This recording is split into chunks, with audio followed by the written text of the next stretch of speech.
ক্ষমতাচ্যুত পলাতক প্রধানমন্ত্রী শেখ হাসিনার ঘোষণা করা ১৩ নভেম্বর ঢাকা লকডাউন কর্মসূচি জনগণের কাছে কার্যকর হতে পারেনি। রাজধানী ঢাকাসহ দেশের বিভিন্ন এলাকায় তর্জন গর্জনের চেষ্টা থাকলেও সাধারণ জীবন সচল থাকায় আওয়ামী লীগের পরিকল্পনা ব্যর্থ হয়েছে। কিন্তু বিচ্ছিন্ন ঝটিকা মিছিল, যানবাহনে ইটপাটকেল নিক্ষেপ এবং ককটেল বিস্ফোরণের ঘটনা ছাড়া বড় ধরনের অশান্তি সৃষ্টি হয়নি।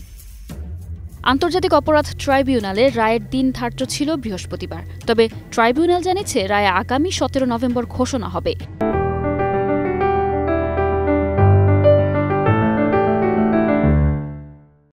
দিল্লিতে অবস্থানরত শেখ হাসিনা গোপন বৈঠকে দলীয় নেতা ও পলাতক কর্মকর্তা সদস্যদের সঙ্গে আন্দোলন শুরুর নির্দেশ দেন। বৈঠকের পর পলাতক নেতা জাহাঙ্গীর কবির নানক ভিডিও বার্তা দিয়ে লকডাউন কর্মসূচি ও অস্থিরতা তৈরির নির্দেশ দেন। তবে রাজধানী ও দেশের বিভিন্ন অঞ্চলে সাধারণ মানুষের প্রতিক্রিয়া ও নিরাপত্তার কারণে এই নির্দেশ কার্যকর হয়নি। ঢাকায় সকাল কিছুটা শান্ত থাকলেও দুপুরের পর যানবাহন ও মানুষের চলাচল স্বাভাবিক হয়ে যায়। রাজনৈতিক দলগুলো আওয়ামী লীগের বিরুদ্ধে একজোট হয়ে রাজপথে অবস্থান নেন। সাধারণ মানুষও স্বেচ্ছায় রাজপথে সতর্ক পাহারায় ছিল।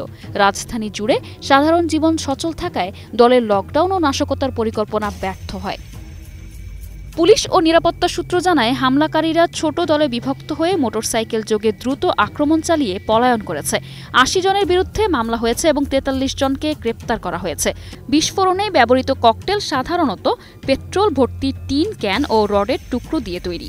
পুলিশ সামাজিক যোগাযোগ মাধ্যমে প্রচারিত বার্তা যাচাই করে তদন্ত শুরু করেছে এবং রাজধানীতে সন্ত্রাসবিরোধী অভিযান জোরদার করা হয়েছে। আওয়ামী লীগের ব্যর্থ লকডাউনের বিপরীতে জগন্নাথ বিশ্ববিদ্যালয় ও ঢাকা বিশ্ববিদ্যালয়ের শিক্ষার্থীরা বিক্ষোভ মিছিল করেছে। বিএনপি, জামায়াত, ছাত্র শিবির, খেলাফত মজলিস সহ বিভিন্ন দলের কর্মীরা রাজধানীর বিভিন্ন স্থানে অবস্থান ও মিছিল করেছেন। শাহবাগ, পল্টন, যাত্রাবাড়ি, মগবাজার, উত্তরা, মিরপুর সহ গুরুত্বপূর্ণ স্থানে আন্দোলনকারীরা জনজীবন সচল রেখে সতর্কভাবে বিক্ষোভ চালিয়েছেন। নাগরিক এবং নিরাপত্তা সূত্র নিশ্চিত করেছে, আইনশৃঙ্খলা রক্ষাকারী বাহিনী পুরো শহরে অবস্থান রেখেছে এবং নজরদারি জোরদার করা হয়েছে। সাধারণ মানুষ ও শিক্ষার্থীরা স্বতঃস্ফূর্তভাবে আন্দোলনে অংশ নিয়ে ফ্যাসিবাদী আওয়ামী লীগের নাশকতা প্রতিহত করেছেন। ১৩ নভেম্বরের ঘটনা প্রমাণ করেছে, ফ্যাসিবাদকে রুখতে দেশপ্রেমের প্রশ্নে জনগণ সচেতন এবং রাজপথে একজোট হতে পারে। News desk, ২১ television.